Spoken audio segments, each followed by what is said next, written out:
Arthritis ஒரு பொதுவான நோய். ஆஸ்டியோ ஆர்த்ரைட்டிஸ் ரூமட்டாய்ட்னு நிறைய வகை இருக்கு. ஆஸ்டியோ ஆர்த்ரைட்டிஸ் இது மூட்டுகளை பாதிக்கும் சிதைவு நோயாகும். ரூமட்டாய்டு ஒரு ஆட்டோ இம்யூன் நோயாகும்.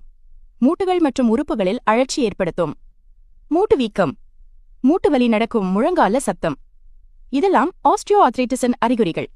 எக்ஸ்ரே, எம்ஆர்ஐ மற்றும் மருத்துவ பரிசோதனை மூலம் ஆஸ்டியோ ஆர்த்ரைட்டிஸ் இருக்கான்னு தெரிந்து கொள்ளலாம். மூட்டுகள்ல வீக்கம், காலை நேரத்தில் மூட்டு உறைப்பு, விரல்கள், கை, பாதம் இவற்றில் வலி, இருபக்க மூட்டுகள்லையும் ஒரே நேரத்தில் பாதிப்பு, எடை குறைதல் எல்லாம் ரியூமட்டாய்டின் அறிகுறிகள். இரத்த பரிசோதனை, ESR/CRP, எக்ஸ்ரே மற்றும் எம்ஆர்ஐ மூலம் அறிந்து கொள்ளலாம். ஆர்த்ரைட்டிஸை ஈஸியா சரி செய்யலாம்.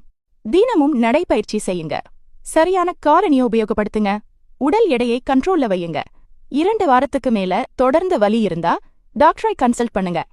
கேள்விகள் இருந்தா மறக்காம DM பண்ணுங்க.